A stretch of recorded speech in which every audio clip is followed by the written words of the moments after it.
राजधानी लखनऊ में कलयुगी पत्नी ने अपने पति को उतारा मौत के घाट। बेरहमी से निर्मम हत्या कर शव को नदी में फेंकने वाले शातिर हत्यारे हुए गिरफ्तार। हिमांशु सोनकर के हत्यारोपी को थाना वजीरगंज पुलिस ने किया गिरफ्तार। प्रेम प्रसंग की वजह से हुई थी हिमांशु की हत्या। पत्नी ने अपने प्रेमी के साथ अपने पति को उतारा मौत के घाट। पुलिस ने प्रेमी और पत्नी को किया गिरफ्तार।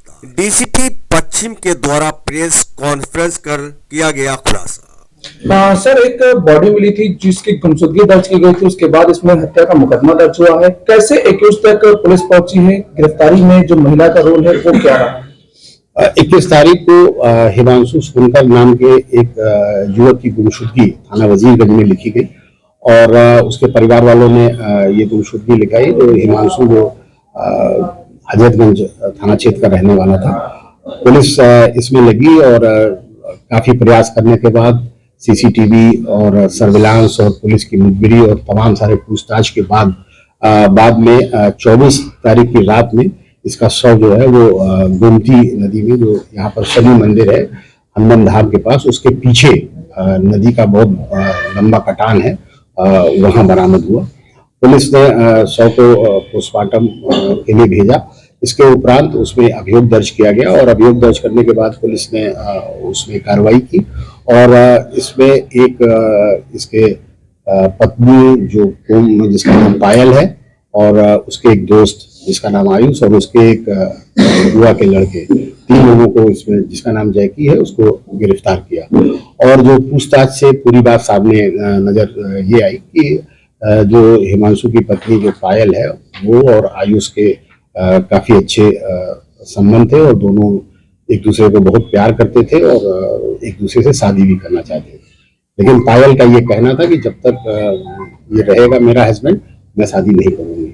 इस बात पे इन लोगों ने ये तय किया कि इसको रास्ते से हटाना होगा और उसके बाद उन्होंने एक प्लान बनाया। चूंकि आयुष काफी पैसा खर्च करता था पायल के ऊपर, उसका कर्जा भी था, तो उसने पायल ने अपने पति को कुछ पैसे देकर भेजा कि जाके उसको आयुष को दे आओ।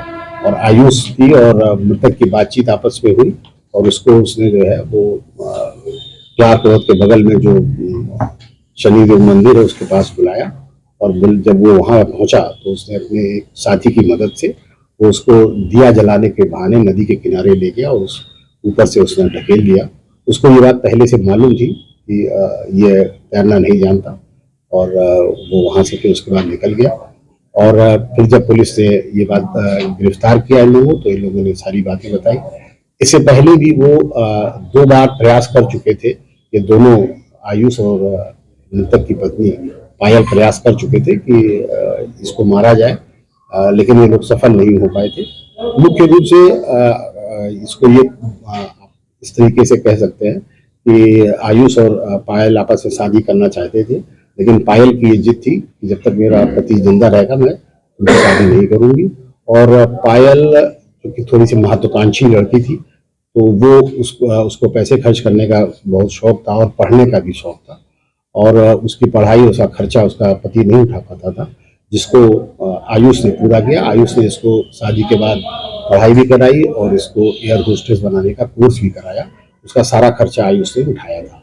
इस सब बातों को लेकर वो तैयार थी शादी के लिए, लेकिन उसकी जिद थी कि जब तक ये रहेगा तब तक हम शादी नहीं करेंगे और अंत में फिर उन्होंने इस तरह की घटना को अंजाम दिया। सर, हिमांशु के ये दूर के रिश्ते के देवर भी थे और इसका घर वालों को ये जानकारी थी या नहीं थी ये तो बहुत स्पष्ट नहीं कहा जा सकता है, लेकिन जो बात पुलिस को पता चली वो बताई गई। सर, जैकी का जो रोल, जो मुख्य अभियुक्त जो आयुष है, उसके बुआ का लड़का है संभवतः, और उसको ये बात पता चल गई कि जब ये इसको मारने के लिए नदी के पास ले जा रहा था तो पुलिस को कोई सीसीटीवी फुटेज मिला है, तो ये प्रयास कर रहा था कि इस सीसीटीवी फुटेज को खत्म कर दिया जाए, लेकिन वो ऐसा नहीं कर सका और